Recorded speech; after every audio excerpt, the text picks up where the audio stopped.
Enga hau e whā, tēnā koutou katoa, nau mai, haere mai.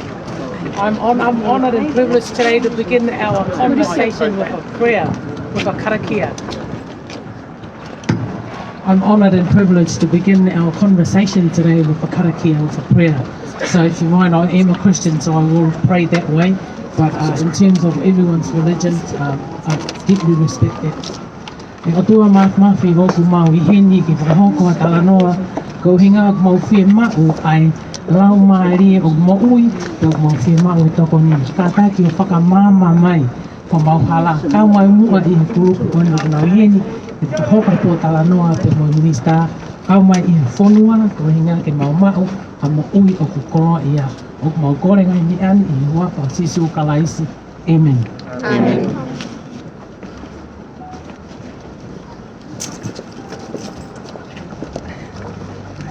I don't really speak te reo, I need to learn, so I hope you will forgive my very poor pronunciation. Katangi te titi, katangi te kaka, katangi hoki oho. Welcome everyone, and thank you for being here today as we make our voices heard. We are migrants from across Aotearoa, New Zealand, and we have come here to say, please hear us. Our immigration system is broken. When we hear stories of 4-year-olds diagnosed with depression because of our immigration system not allowing children to be reunited with their parents, or 9-year-olds who pray every day that their parents would be granted residence. At 9, the word visa should not be in a child's vocabulary, but our children are suffering from our lack of permanent status here, and those stuck overseas wait every day, not knowing when they will see their families again. Aotearoa, New Zealand rightly aspires to be the best place in the world for a child to grow up, the best place in the world for families, a kind, fair place. We can and must do better than this for our migrant children and our migrant families. We, are no different from you. We long for peace and stability in our lives. It is within the power of this government to give us that, to ensure our children grow up without needing to worry about visas and residence and having to leave the only home they've ever known. The vigils around the country yesterday attracted hundreds of people affected and those who care about us. Those vigils and this protest are a call to action for this government, which is our government too, to stand with us and grant us the residence and the reunification we long for. It is my absolute honour to introduce our Minister of Immigration, the Honourable Chris Wafo. Kia ora koutou, ngā mihi nui ki koutou. Thank you, Charlotte, for the invitation to be part of your rally this afternoon and acknowledge everyone who has made the huge effort to come to Parliament this afternoon. I want to acknowledge the difficulties that you have been facing, the anxiety, stress that the times have created. Can I also acknowledge that these are extraordinary times, which have placed unprecedented restrictions on travel across the world. And the government is mindful of the disruption that has caused to many, many lives. Where we can, we are putting in place solutions within the constraints of COVID border controls.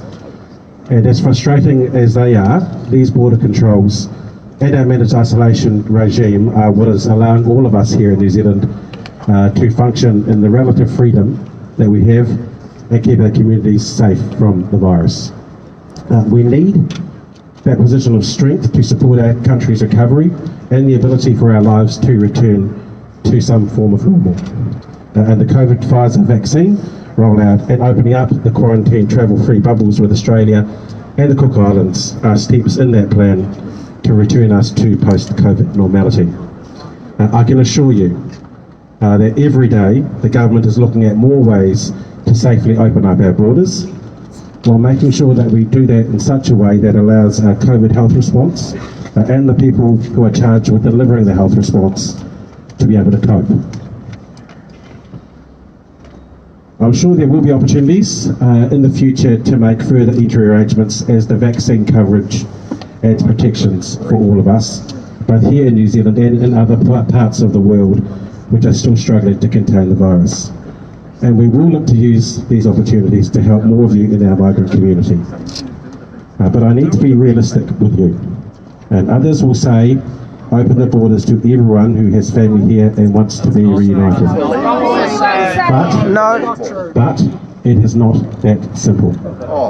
Outside of the travel bubbles, which we can be reasonably confident are safe, almost every border entry carries the potential risk of COVID. And keeping tight control of our borders and maintaining strict managed isolation systems is what is keeping us all safe. But the reality of that is that we would normally have around 7 million people coming through our borders in a year. That flow is down to a little over 220,000. So that's the sort of massive disruption that's affecting not just your community, but a great many people in different ways across of New Zealand.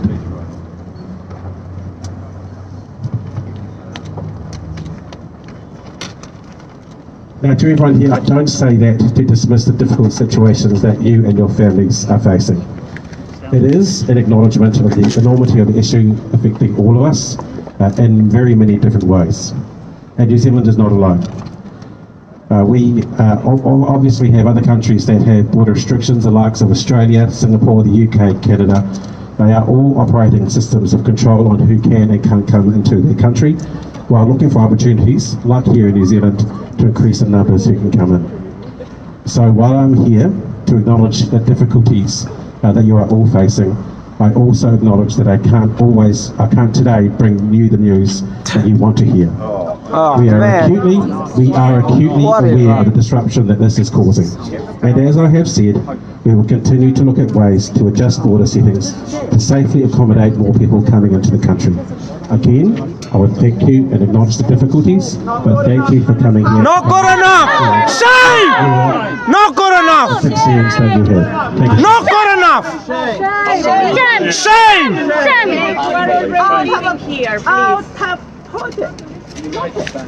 That's not clear. The backlog, please. I would like to invite my friends. Yeah, they are not the virus! I would like to invite my friends. Bring them back! Bring them back! Bring them back! Bring them back. Bring them back! Bring them back.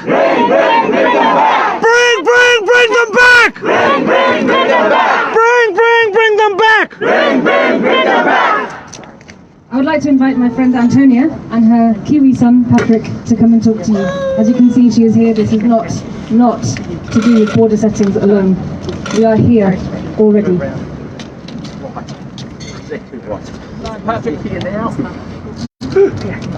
Hi, my name is Antonia O'Neill and this is Patrick. I am one in many of 13,000 that are waiting for the allocation of the skilled migrant category. I arrived in New Zealand 5 years ago and I fell in love with the beauty of this country and I knew I wanted to stay here. With my skills and experience, I was able to apply for my skilled migrant back in January 2020 with the help of my lawyer. Unbeknown to me back then, there was a backlog dating back to 2018. I found out I was pregnant in the midst of COVID and Patrick was born. He is a Kiwi citizen. He doesn't need a visa to stay here, but I do.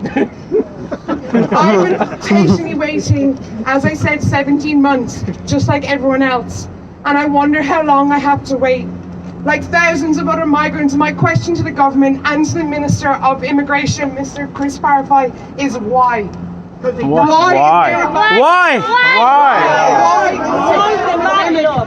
To move the queue a little. Why has the queue suddenly stopped? Why have you prioritised what people get paid to determine their skill? Why? Do you wake up every morning and go, oh, I'm going to do this, I'm skilled in it? No. Why have you split families? Why did you tell healthcare workers to come here and then no, you can't bring your families? The border's closed. Try living without your parents or your kids or your partner. Why have you got young more than a year adults now. depending on their parent visas not being able to do anything, work, study or even volunteer? Instead they sit at home waiting, wasting their time and education and skills they learned in this country. Why are we suffering? My story is one of thousands in New Zealand. Everyone has their struggles, even their own stress, the stress of not seeing their children or families, the emotional and mental stress that follows as well. I haven't seen my family since before the border closure. My family hasn't met Patrick, and I really wonder when they will be able to. If something happens at home, I could leave, but I'm not entitled to come back.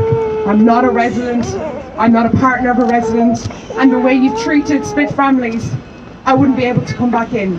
Patrick can though. What is he to do? Grow up without his mother?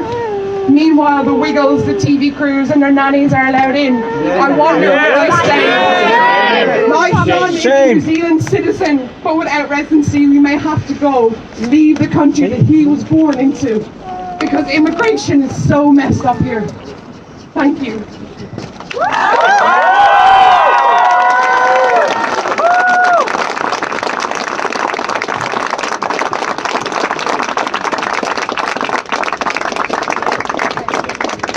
Thank you very much, Antonia and Patrick. Patrick did really well. Next up, I'd like to invite Anne Hoffman, Alan John Koshi and Satish to talk about the impacts of the skilled migrant category backlog.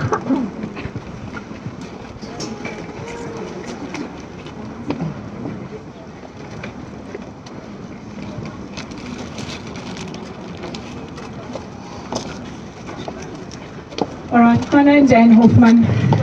Years ago we decided we needed to immigrate out of South Africa. Not a light decision to make, to leave your family, sell your business, and just up and leave. Let alone bring our 18-year-old across with you. Giving up his love, his friends, and anything he knows. To make a promise to my son that he'd get here and see a better life, a better future, and be able to study in carpentry as he's always desired to do. We arrived in 2018 at the end of the year, and I was told by my lawyer to get my application in as soon as possible, so that within a year, when he's finishing off his year 13, he would be able to walk straight out of college into an apprenticeship. The application was received in April and agreed to and paid for in April 2019. A year later, COVID hit and we were still waiting for answers. My child finished school. He now sits at home because he's not allowed to study. I can't pay international fees. He's not allowed to take an apprenticeship that he's been offered multiple times by different companies because he's not a resident and he's a student. My husband works as a foreman in the carpentry trade, which is obviously why he's desirable and wanted to follow that. At 20 years old, he's sitting at home with nothing to do because we wait for residency more than a year and a half after we applied for it. Before COVID hit, we were a year nearly down the line. So I respect that COVID's there, and I respect that things have changed because of COVID. But why penalise teenagers that are wanting desperately to start their life? Their peers in college with them have moved on. They're starting their lives, they're buying things, they're growing up, they're doing apprenticeships, they're studying. But if you're an immigrant, you get to sit at home. We are not a number, we are people. We have emotions. And if I may address Honourable Chris Walfoy, you stated in a discussion earlier this week that children are allowed to apply for work visas. I ask you, if he's to do that and gets a work visa granted, will he remain on my residency application as a dependent, which he is and has been up until this point? I respect that for him to work, he needs a work visa. But if you're going to split him from me, like many other split migrant families, I don't see that that's the right route for our children to go. Our lives are stuck in limbo, and as all the migrants standing here, we know what that means for us and our children. We need answers. We need answers! We need answers! We need answers! We need answers! We need answers! We need answers! We need answers! We need answers! We need answers! Okay, just before Satish starts, I would like to just thank again the Honourable Chris Walfoy for coming here. We realise that it's a big ask, and we're very appreciative. Thank you. Kia ora. My name is Alan John Koshi, and I'm from the state of Kerala in India. I quit my job as a journalist in India to move to New Zealand in January 2017 to complete a master's degree from the University of Canterbury. I've been working in Wellington since mid-2018. I want to voice my despair and frustration over months of maltreatment and anxiety induced by dealing with Immigration New Zealand and their practices, which I can only describe as short-sighted, greedy, and xenophobic. True. True. I moved to New Zealand alone, with my entire family still residing in India, anticipating with bated breath that my residency will be approved. After receiving an approved expression of interest in January 2020 and putting in an application under the skilled migrant category, my family as well as myself have been perplexed and frustrated by the lack of communications and extended delays from Immigration New Zealand. My message to the Minister of Immigration, Chris Papoy, and other policymakers in New Zealand is this: immigrants sacrifice their lives with their families, uproot themselves from their homes and surroundings in search of a better life, where they have security and the capability to be financially independent while also providing for their loved ones. Please acknowledge our sacrifice and our desire to be a part of this great country's fabric by hastening the residency process, and recognize the value of our services in communities across Aotearoa. No immigrant is willing to give up, despite the toll on their mental well-being and the anxiety of rejection, because we simply cannot afford to. None of us asked to be stuck in the largest backlog of applications in the history of this nation, with wait times now measured in years rather than months. It's outrageous. While we are stuck in limbo, our lives remain on hold, paralyzed to make any decision about our future.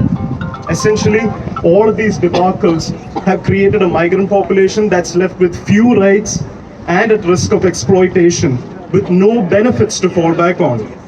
This is the bottom line that waits us as immigrants.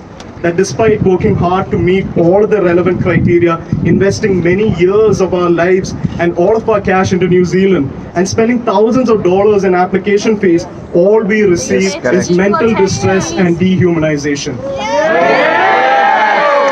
I say dehumanization because I am no longer a human being. I am just my application number. One out of thousands of applications. While we wait for a resolution, we immigrants will continue to work hard for New Zealand, paying our taxes and contributing to a political system that does not represent us or have our interests in their hearts. We hunker down, we do the best that we can, and we just hope that's going to be enough. But I can tell you today, ministers, that hope is dwindling very fast. I would like to extend my solidarity to all of my immigrant brothers and sisters, especially the ones who continue to be separated from their children, from their families. Thank you for patiently. Migrant lives matter! Migrant lives matter! Migrant lives matter! Migrant lives matter! Migrant lives matter! Migrant lives Do matter! we have Satish? Is Satish here? If not, can we go to Cameron Conradi, please, from the Split Migrants Group? SET01, the UK can do it, why can't we? True. Canada can do it, so can we. Canada can do it, so can we! We don't need refunds, we need residents! Yes. Thank you. Don't want the money back. Just follow Canada policies! My name is Cameron Conradi. Any I'm known update on amongst the aged care Split and family disability? community as the statistician. And I would like to point out that my 46 followers on Twitter include economists, news editors, journalists, politicians, and only one bot. We all love to hate the Wiggles because they stole managed isolation rooms from New Zealanders. Well, the truth is that they actually did not. Because during March, there were on average 404 vacant rooms per day. Many of you love to hate the Honourable Minister Chris Papoy. I love him. I tag him more than anyone else in my tweets. We all tag you! We don't hate him, we love him too. He's like a teddy bear. You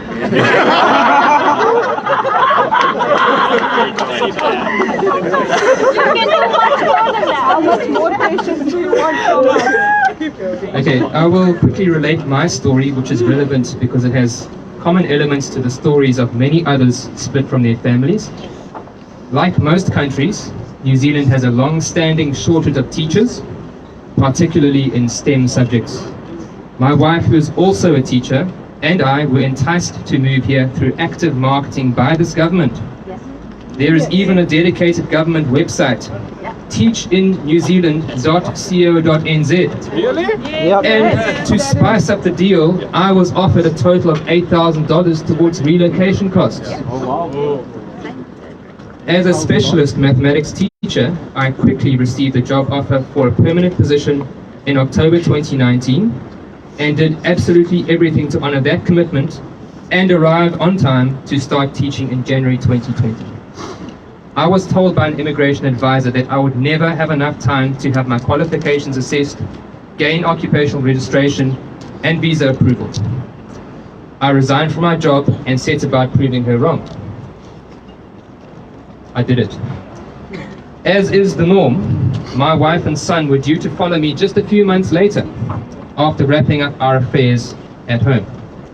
The border then closed, and of course, their visa applications remain untouched for well over 13 months, and we are stuck in an endless limbo. In recognition of a well-tested labour market shortage of teachers, and in recognition of my verified skills and experience, I was issued a work-to-residence visa and reassurance that my family were on target for a clear pathway to residency. I must also point out that, as is the case for many offshore partners, my wife could easily have been the primary visa applicant due to her similar skills and experience. I cashed out my pension, we sold our house at a loss, liquidated assets, packed up our household effects, rehomed our dogs, and even helped my in-laws to move to a retirement village in preparation for our move. We committed everything. Many split families will have a similar tale. Those of us with children would never have committed to moving here without conducting due diligence and having a reasonable assurance of gaining residence and permanency so that we can truly become part of the community and contribute positively to New Zealand. Many of us were recruited from abroad, and our employers will be very upset if we are forced to leave. The core function of the Ministry of Immigration is to enable New Zealand employers to access and retain workers across the spectrum of skill shortages. So how do we reunite families and make sure that New Zealand employers retain skills? The answer is to simply make use of the thousands of managed isolation rooms standing empty and already paid for by us, the taxpayers. Despite the recent reduction in operational capacity by 500 rooms, for the 7 days prior to yesterday, there were on average 1,812 vacant rooms per day in managed isolation. By simply using the last 2 weeks worth of empty rooms, more than 1,700 families could have been reunited. Now you might argue that there will be very few rooms available due to the new announcement of students, refugees, construction workers, REC workers, sheep shearers and plant operators allowed entry. If you crunch the numbers, the truth is that over the next 3 months, assuming that operational capacity is held at 4,000 rooms, less than 2,000 of the more than 25,000 room vouchers will be used by those people. Oh, they didn't do the math. How do you reunite families? Just use the empty rooms. Yeah, simple. It's simple.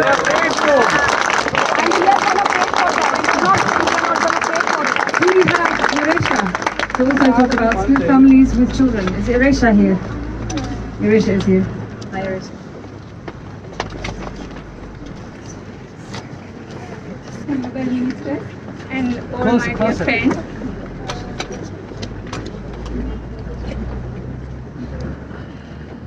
Honorable Minister and all my dear friends, I am Eresha Vijayatunga. We had a dream to migrate New Zealand for betterment of my children's future.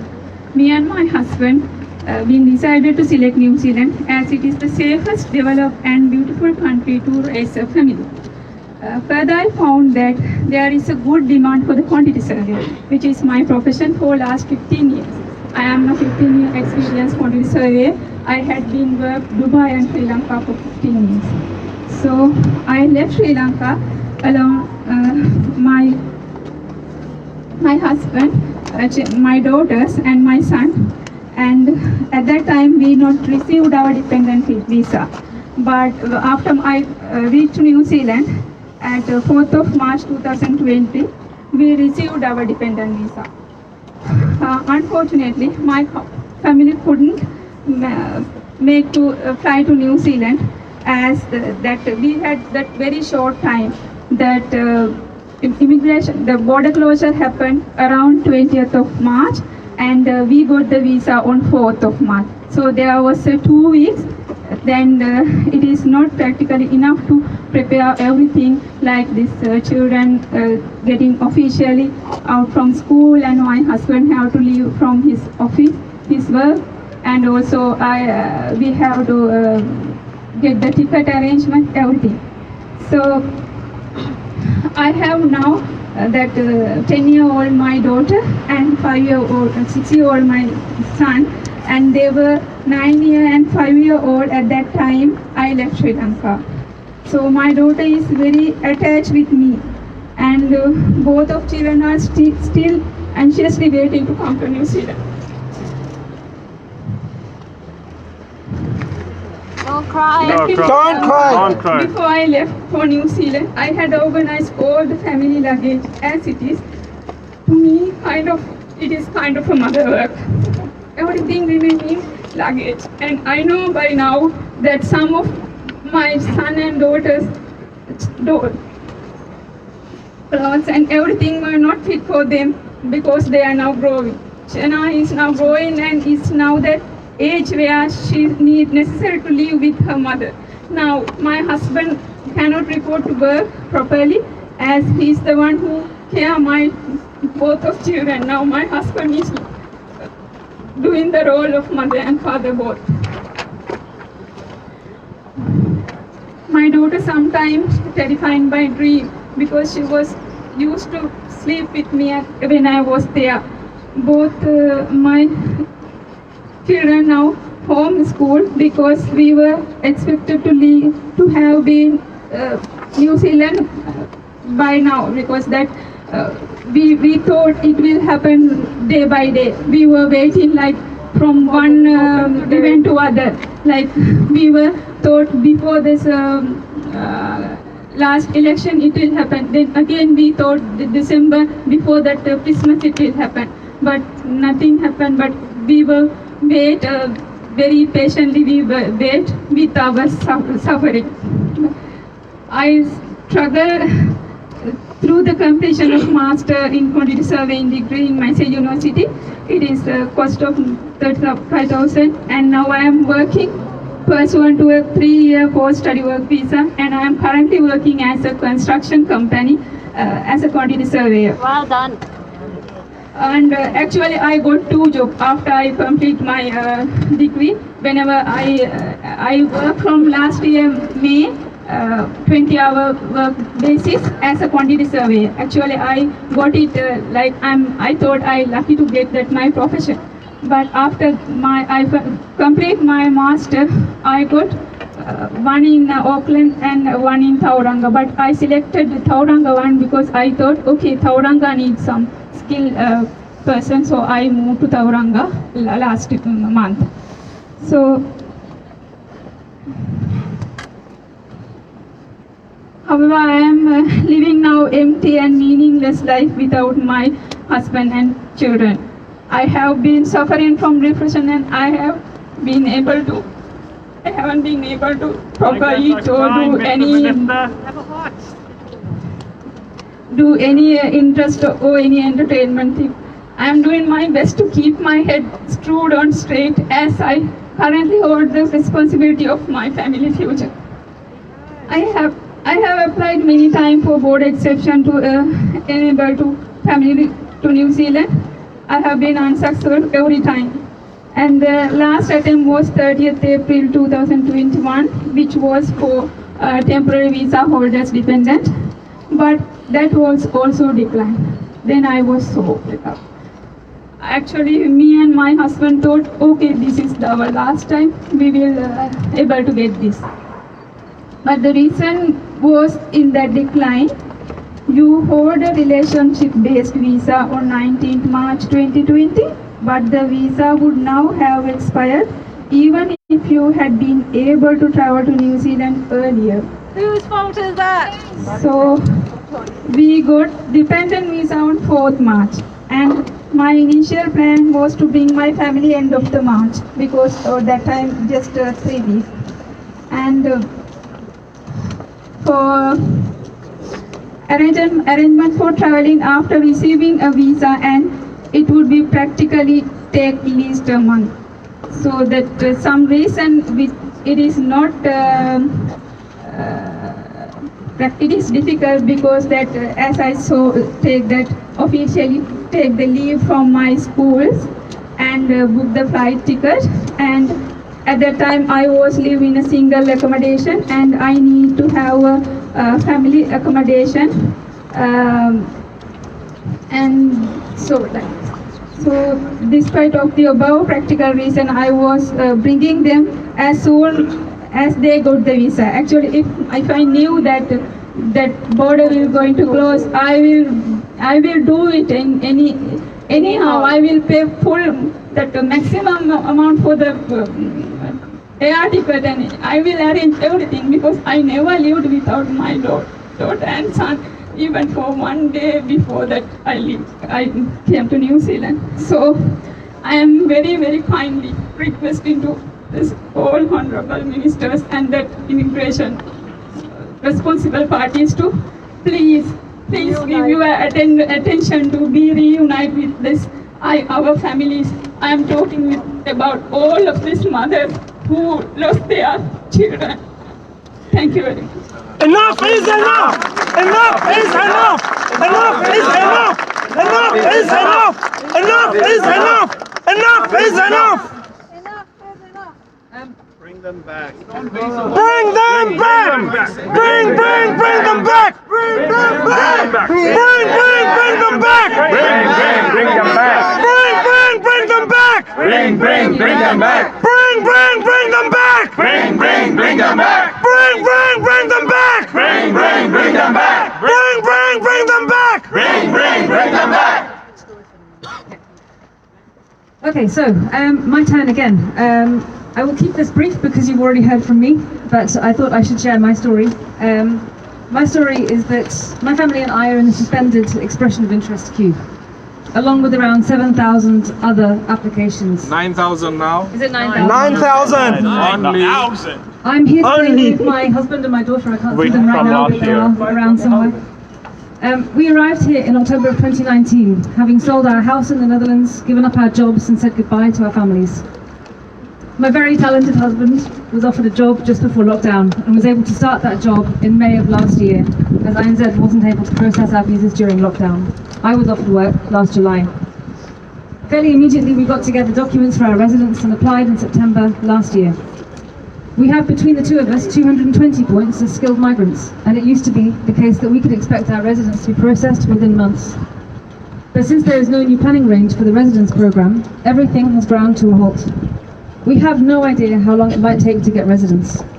In the meantime, we can't buy a home, we can't vote, we can't get a loan or a credit card. My husband would probably argue that the last one is a good thing.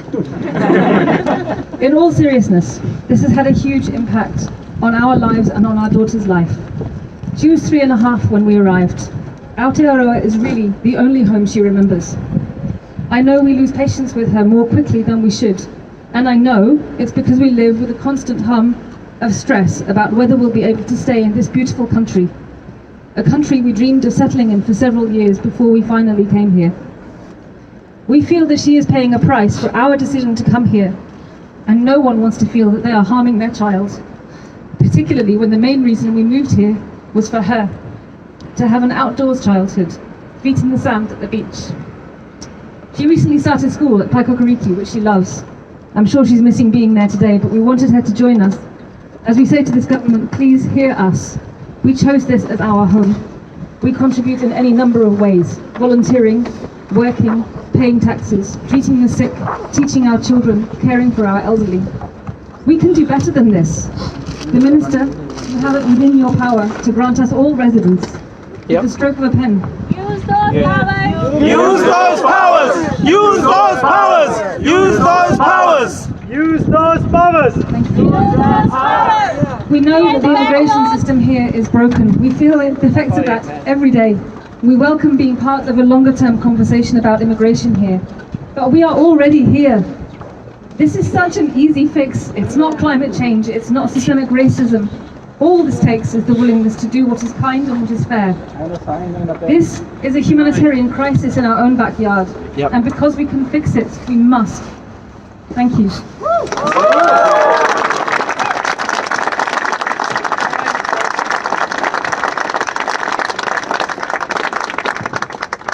Backlog is shameful.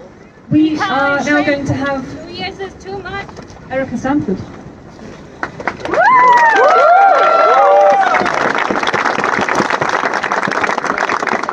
Thank you, Charlotte, and thank you everyone again for being here.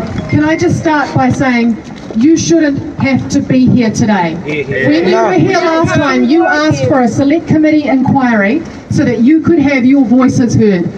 And I put that to the committee, and I want to put it on record here today that the government MPs on that committee voted it down. And here you are, back again, having to tell your stories on the forecourt of Parliament, heartbreaking stories of loss, of not being able to see your family, of having your young ones grow up without being able to work or study or even volunteer, wasting their lives because of a residency backlog that is a result of poor policy by this government. You are already here. These backlogs of residents were caused, as I say, by poor policy. They're not going fast enough, as you know that they've been able to do in the past. When these guys came into government, the residency queues were 6 to 9 months long. They're now 2 years long. And that is if you've had your application selected. For those of you who are stuck in the EOI pool that's been frozen for over a year, you're going absolutely nowhere. And I know that you are looking to leave New Zealand. I know you are. You're telling me. I'm looking at Canada. I'm looking at Australia. I'm looking at the UK. Because why would you stay here when there is no certainty, no surety? All you're living with is stress and anxiety. And for those children who are turning 18 and who have already turned 18, who are sitting at home doing nothing, wasting their youth, that is a tragedy. And there is no fair-minded person in this country who would think that is right. And we will be calling loud for this government to give those students or those people who are turning 18 a work visa so that they can do something with their lives while they wait for this backlog of residents to be cleared. The other thing, they can still remain dependent on their parents and come in under their residency. The other thing that we're calling on is to get rid of the residency backlog. It is an artificial backlog caused by poor policy because they didn't set residence program numbers and they are on a deliberate go slow to meet an artificial number. You are here, you are contributing to our society, you're paying your taxes, and you're following the rules, you are good people, we value you, we don't want you to leave. And you open the UI. Not just UI. That's man. That's true. I want to finish because I don't want to take much more time. There are more people to speak. But I want to say to you all, thank you. Thank you for your contribution to this country. Thank you for working hard. Thank you for caring about your families. There is nothing more important than families. And the way that we have treated the split migrant families over the last 12 months is nothing short of disgusting.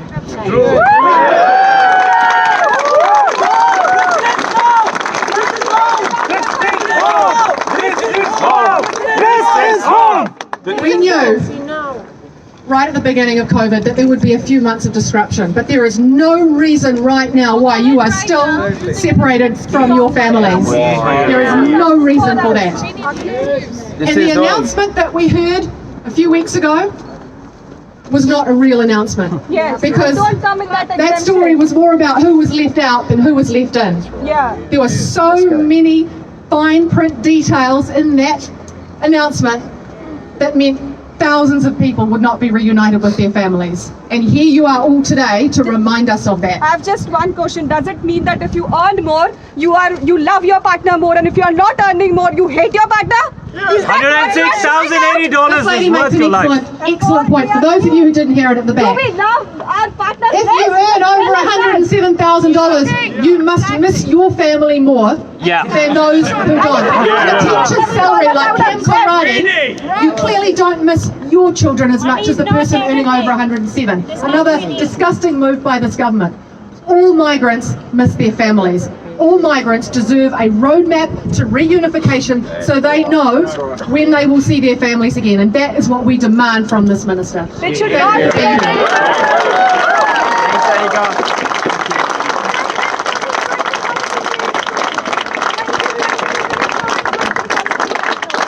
I would like to invite the Green Party, Ricardo Menendez March and Tana Tuino, to speak.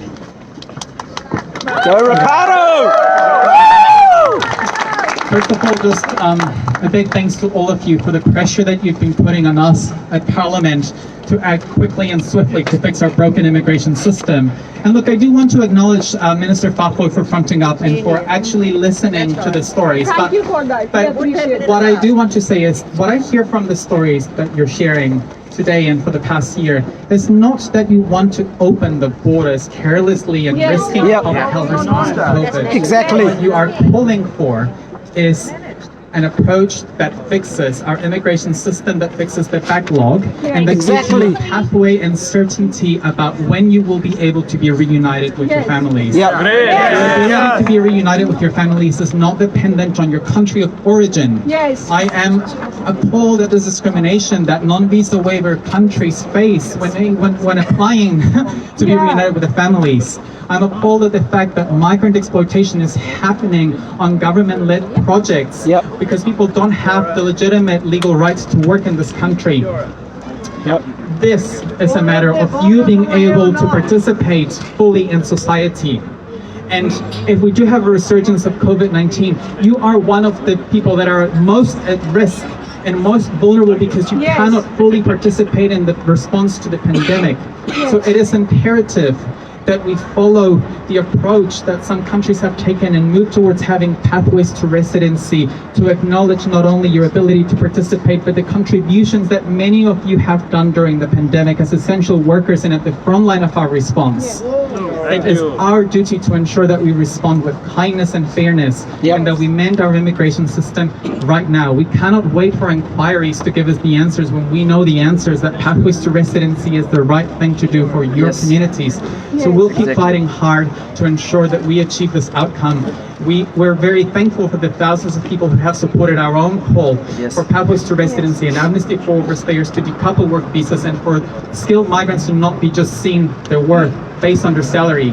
Because the people who work at the supermarkets and our healthcare system to ensure that we keep afloat, their worth is not based on their salary. You carry a dignity and mana just for being yourselves and for the contributions that you make. And the Green Party, Tiana Tuyono, Boris Garraman and our caucus acknowledge that mana that you bring to our communities and the contributions that you make. So kia ora, and we'll keep putting and working constructively with our colleagues here on the right to ensure that your calls are heard in the House. Thank you. Thank you, Ricardo. James McDowell from the ACT Party. Thank you very much. Look, I won't take up too much of your time today, but I just want to say thank you so much for coming to Parliament, sharing your personal stories and bringing your signs. It's incredible reading some of them. Ma'am, 592 days apart, I'm so sorry. As a parliamentarian, as a representative here, even though I'm not in government, I'm so sorry, and to you all. 690 days, it is utterly outrageous. The practice of keeping families apart, including very young children, is a deeply shameful stain on our country. Utterly outrageous. The lack of compassion that has been shown is deeply embarrassing. Today in Parliament, as I'm sure you're all aware, after question time, we have a special debate on immigration triggered by the petitions.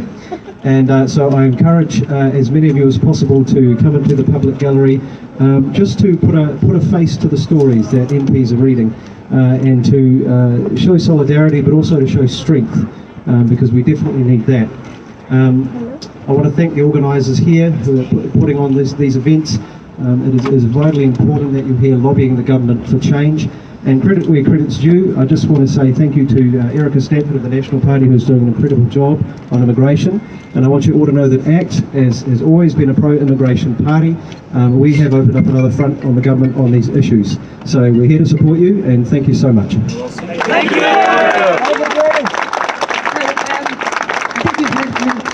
Many politicians now. Let's hand over to Katie Armstrong, who is a licensed immigration advisor working with us. Well, first of all, here we are all again. I didn't expect to be coming here again, but for the record, I do accept that in the middle of a pandemic, it is extremely difficult initially to know what is the right thing to do. However, we are not in the middle of the pandemic now. We are 14 months into our border closure, and we started asking questions a very long time ago. We did not get answers to those questions, and that is why we have had to keep coming back, asking the same questions. It started actually when we heard back in April last year from our Prime Minister that, for example, the families absolutely should be sequenced back in. And so it gave us hope that the right thing would be done in the face of a border closure, and that there would be a plan, some kind of roadmap, some kind of quota. Nobody that I know, and I have been talking to so many over the past 14 months, but nobody has been demanding, nobody has said that they need to come now. They all understand the need to wait. And I think that's been our biggest disappointment in the whole interaction that we have had, which is that all we get are last-minute notices of certain rules that is cherry-picking, and it's very difficult to tell the people who don't meet it that they have not made the cut. Minister, please stop pitching migrants against other migrants. Stop pitching Kiwis against migrants. We are all part of the same. We are all here. 1 in 4 of us is born overseas, myself included. And we know that the New Zealand brand has been one of kindness and empathy, empathy being a sign of strength, not weakness. We know that we are here to do the right thing by our migrant community, who by definition are here contributing, still in work despite the pandemic. The unemployment rate has only gone down despite the fact that you're all here. Many of you will be creating opportunities for Kiwis, and it is not fair, in my opinion, not fair that you should have to have no answers at all 14 months in. And I know that people are hanging on desperately. The mental health issues cannot be overstated. I have had people day in, day out in my office crying, grown men crying, because they haven't seen their children and they don't know when or if they will see their children. They don't know what the answers are and they want to know. Excuse me. Need answers. I think the message is clear. New Zealand has a very special relationship with immigration. It is in our DNA, and we need to keep that special relationship. And the mere fact that you've all come here and that these people are organizing for you, and there are something like 16 petitions, is a sign that we are not making things up, that this is real and this is about humans. This is not about numbers, it's about people's lives, it's about people's children. And therefore, something actually needs to be done to sort this mess out. And you know what? I will leave you with one thought. I personally, and I do think about this a lot, I take it away with me at night, and I think that if New Zealanders really knew what was going on, and they knew how many empty beds in MIQ, and they knew the opportunities that we have missed to reunite families, they would get very upset. And how do I know this? Because they say that to me. The people I know, the people I talk to, they say, gosh, I can't believe this is going on under our noses. We thought this was sorted out. We thought there were answers. We can't believe people haven't seen their babies. So there is a duality going on. I don't think the most of the public know precisely how many, for example, lost opportunities we've had. Thank you. Work visa holders.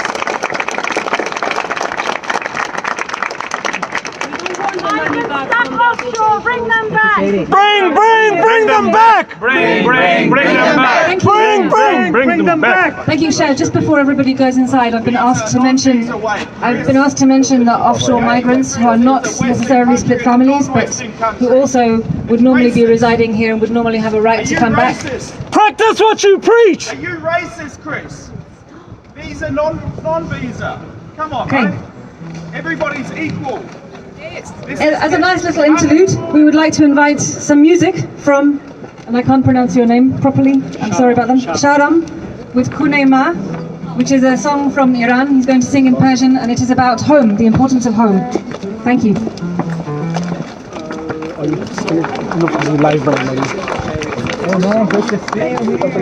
We can just do it from there. Good, how are you? See you. Hey, okay. How do you go, mind? I might? You can contact me. Oh, yeah. There's one question. There's about 500 people watching. You're an immigrant. When will you raise the voices of all these migrants? Brother, it was raising voices. Then we wouldn't have been standing here. Those visas, those Be assured, voice of being raised. those brothers and sisters lost their offshore. They've lost their jobs. They've lost their homes. They've lost their family. But the thing is, you can tell that someone who Yes, I have lived this.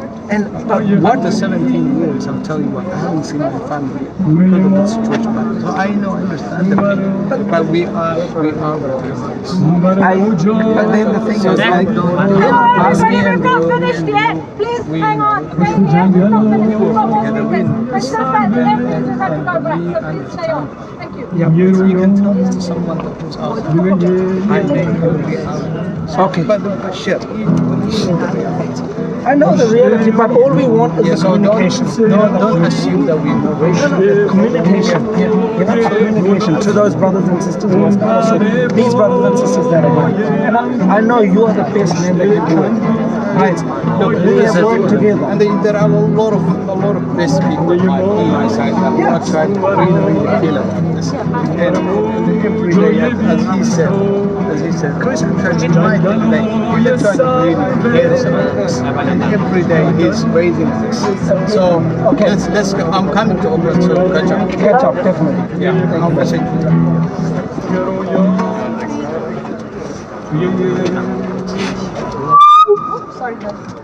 Baby, come this way. Come this way.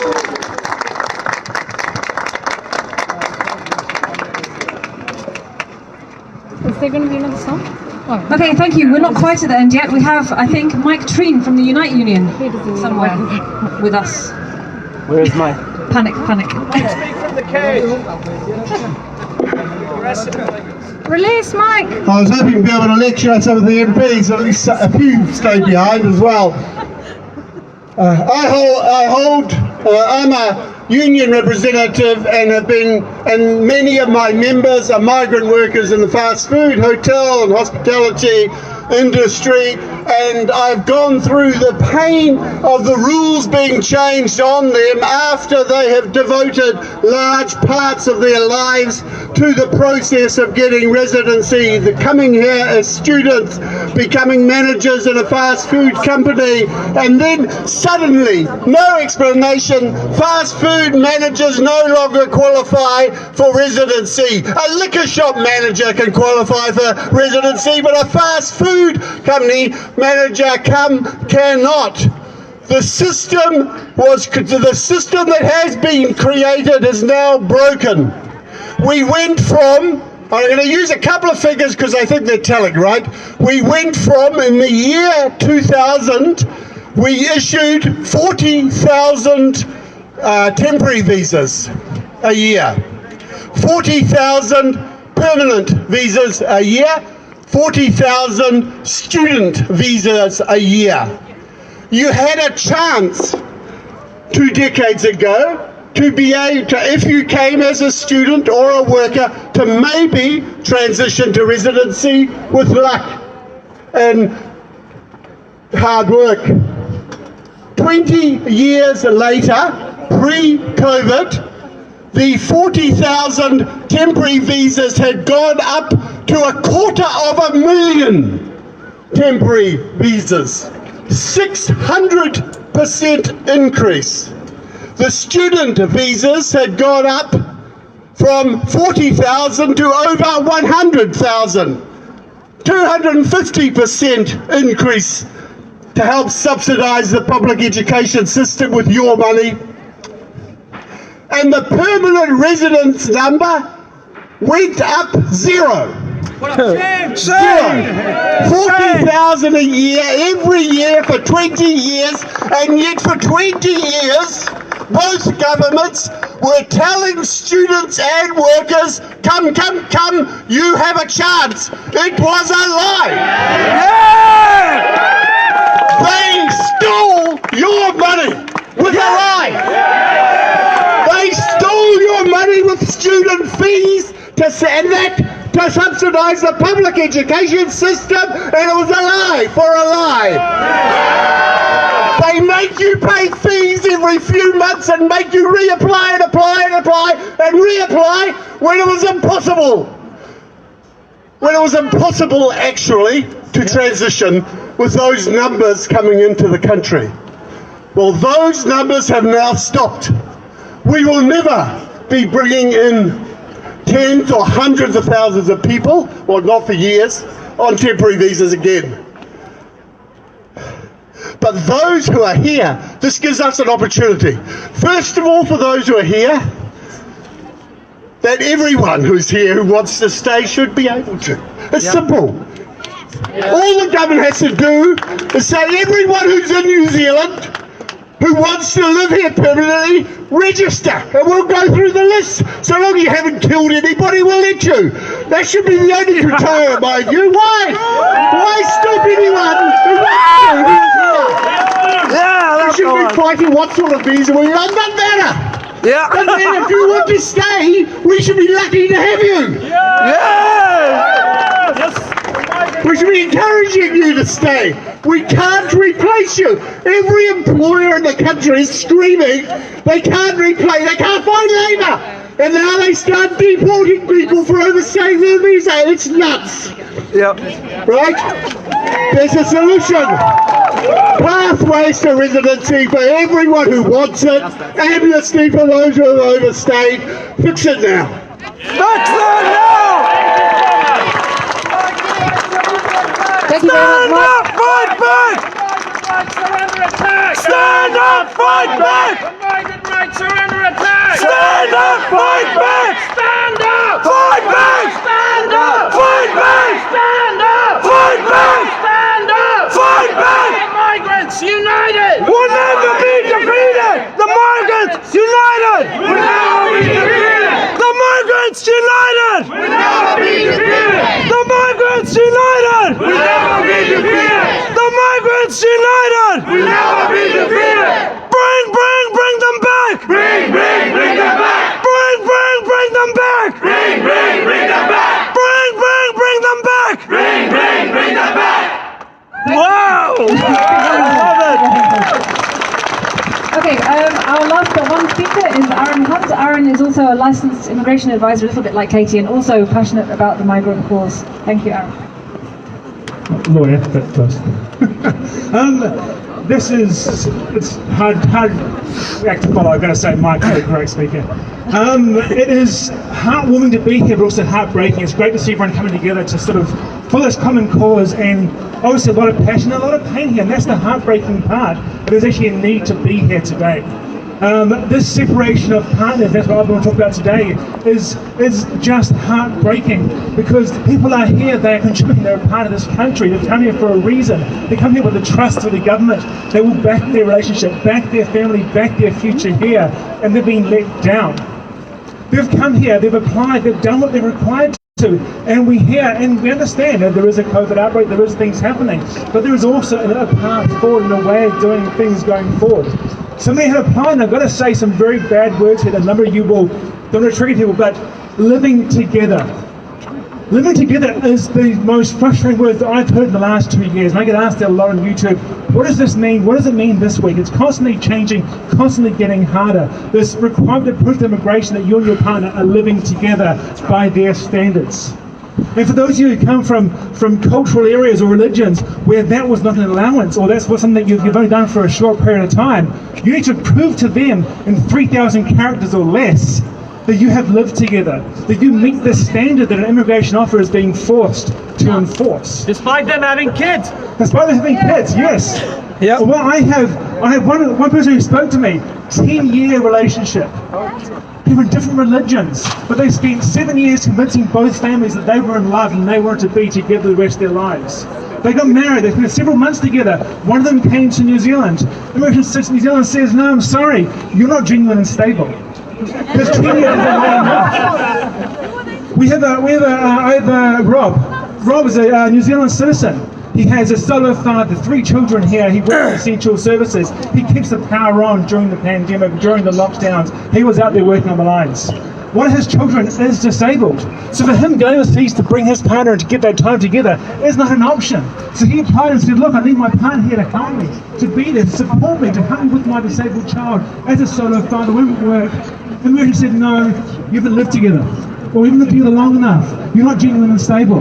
No consideration to what is best for the children, for him, for the country. A client of mine, doctor, citizen, decades of experience, same situation. Children here, one disabled, wants to bring his partner across. And we said, no, you can't. Haven't lived together long enough, and he fell in love with someone from a non-visa waiver country. The answer was, leave the country, go and collect them. We're going to lose a doctor of several decades of experience, a specialist, to leave the country. The Prime Minister was asked during question time a few weeks back by News Hub, this situation with the critical health workers for citizens, what happens then? Oh, talk to the Minister. We've tried that, no response. He will not get involved if you are coming in from overseas, a literary entertainer, it seems. What we do see though is people have been offered out of the goodness of immigration's heart, and this is not a dig at Immigration New Zealand, this is a dig at the government because they are following instructions. They get granted a general visitor visa. Like, yes, you're genuine and stable, but not living together. So here we go, offer your general visitor visa. When can we use that? When the border opens. Great, when's that? There's been nothing, there's been no plan. We're 14 months in now, a couple months in, fair enough. We don't know what's going to happen, things are crazy. A year after that now, where's the plan? A government can set 10 years of forecast of income and expenditure. They have teams of people who are doing this information. Give us something, give migrants something, give the post-study open work visas stuck offshore something, an idea of when the dates are going to be. Give the student visa applicants who have a place in New Zealand an idea of when they're going to be. Those on general visit visas, those are separated. Give them a date, give them a plan. Now that plan may change, but it gives them something to plan their lives around. Every morning they wake up and they have this hope that today's the day we're going to hear good news. Every night they get crushed because it wasn't. Instead we have a government who come through and just making almost knee-jerk reactions. Well, something's been raised, here's a quick change, that's today's good news, see you whenever. So we're calling, but main thing, I'm going to follow what Katie was saying. Give us a plan, give us a schedule, a calendar. Here's our plan. It might change, we know that. But it allows all of you and those offshore